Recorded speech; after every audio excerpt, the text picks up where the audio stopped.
हमारे चैनल में आपका स्वागत है। आज हम मैथ्स मेला 5 पुस्तक के अध्याय 11 को समझने जा रहे हैं। चलिए शुरू करते हैं। तो ये कहानी है प्रीथा और अद्रित की, और ये है उनकी दादी माँ, जिन्होंने पुराने कपड़ों के टुकड़ों को जोड़ जोड़कर एक बहुत ही प्यारी सी रजाई बनाई है। जानते हैं, इस तरह की रजाई को पैचवर्क क्विल्ट कहते हैं। अब देखिए, दादी माँ के पास एक मज़ेदार चैलेंज है। वो इस सुंदर सी रजाई के चारों तरफ, मतलब इसके बॉर्डर पर, एक लेस लगाना चाहती हैं। पर सवाल यह है कि कौन सी लेस पूरी रजाई के चारों ओर लगाने के लिए ठीक रहेगी। उनके पास 3 ऑप्शन है। एक लाल लेस है जो 40 यूनिट लंबी है, एक हरी वाली है जो 50 यूनिट की है, और एक नीली लेस जो सिर्फ 25 यूनिट लंबी है। अब वो कैसे पता लगाएंगे कि कौन सी सही है? इस पहेली को सुलझाने के लिए हमें सबसे पहले ये जानना होगा कि रजाई के बॉर्डर की कुल लंबाई कितनी है। तो चलिए इस पर थोड़ा और सोचते हैं। हम किसी भी चीज के बॉर्डर की लंबाई मापते कैसे हैं? अच्छा, तो गणित में किसी भी शेप के बॉर्डर की कुल लंबाई का एक बहुत ही खास नाम होता है। इसे कहते हैं पेरीमीटर, या हिंदी में कहें तो परिमाप। यह बस किसी भी आकार के चारों ओर की कुल दूरी होती है। तो सीधी सी बात है, बॉर्डर की लंबाई का मतलब है पेरीमीटर। तो अब बात साफ हो गई। दादी को बस रजाई का पेरीमीटर मापना है और वो सही लेस चुन लेंगी। लेकिन रुकिए, कहानी अभी खत्म नहीं हुई है। चलिए देखते हैं प्रीथा और अद्रित अब कौन सी नई पहेली में उलझे हुए हैं।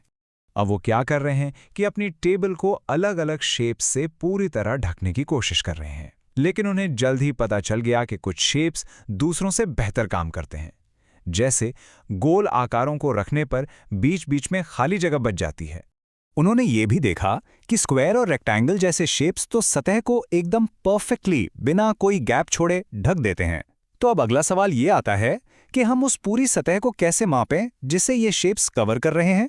तो जैसे बॉर्डर के लिए पेरीमीटर था, वैसे ही किसी शेप से ढकी हुई सतह के लिए भी एक खास नाम है। इसे कहते हैं एरिया, यानी क्षेत्रफल। एरिया हमें बताता है कि कोई भी चीज कितनी जगह घेरती है, और इसे हम आमतौर पर स्क्वायर यूनिट्स में मापते हैं। चलिए एरिया के इस आइडिया को और भी मजेदार तरीके से समझते हैं दादी माँ की एक और प्रोजेक्ट से। आप देखेंगे कि एरिया निकालना कितना आसान और मजेदार हो सकता है। अब देखिए, एक एक पैच गिनने में तो बहुत टाइम लगेगा, है ना? पर अद्रित के पास एक बहुत ही स्मार्ट तरीका है। वो सबसे पहले पंक्तियों यानी रोज को गिनता है, जो कि 6 हैं।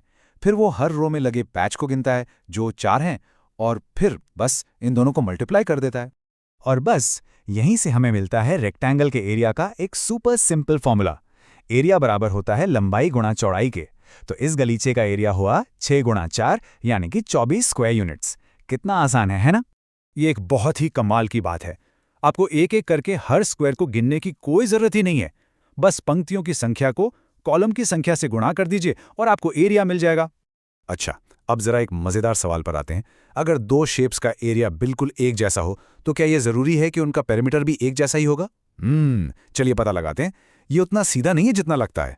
जरा इन 2 शेप्स को देखिए। दोनों ही 12 स्क्वायर से बने हैं, मतलब एरिया तो दोनों का एकदम बराबर है, 12 स्क्वायर यूनिट्स। लेकिन अब जरा इनके पेरीमीटर को देखिए। शेप ए का पेरीमीटर है 14 यूनिट्स, पर शेप बी का पेरीमीटर तो 26 यूनिट है। देखा आपने, ये तो कमाल हो गया। मतलब शेप्स का एरिया बिल्कुल एक जैसा हो सकता है, लेकिन उनके पेरीमीटर में जमीन आसमान का फर्क हो सकता है। ऐसा इसलिए क्योंकि एक शेप ज्यादा फैला हुआ हो सकता है, जिससे उसका बॉर्डर लंबा हो जाता है। तो ये तो हमने देख लिया कि सेम एरिया होने पर पेरीमीटर अलग हो सकता है। पर क्या इसका उल्टा भी सच हो सकता है? मतलब क्या ऐसा हो सकता है कि 2 शेप्स का पेरीमीटर तो सेम हो, लेकिन उनका एरिया अलग अलग हो? आपको क्या लगता है? आइए इन 2 शेप्स को कंपेयर करते हैं। इस बार दोनों का पेरीमीटर एकदम सेम है, 12 यूनिट्स। लेकिन अब एरिया पर नजर डालिए। शेप सी का एरिया 9 स्क्वायर यूनिट है, जबकि शेप डी का एरिया सिर्फ 5 स्क्वायर यूनिट है। वाह, तो ये बात भी बिल्कुल सच है। शेप्स का पेरीमीटर एक जैसा हो सकता है, लेकिन एक शेप दूसरे से कहीं ज्यादा जगह घेर सकता है। यह सब इस बात पर डिपेंड करता है कि वो शेप कैसा बना है। तो इससे हमें क्या समझ आया? सबसे जरूरी बात यह है कि एरिया और पेरीमीटर ये 2 बिल्कुल अलग अलग चीजें हैं।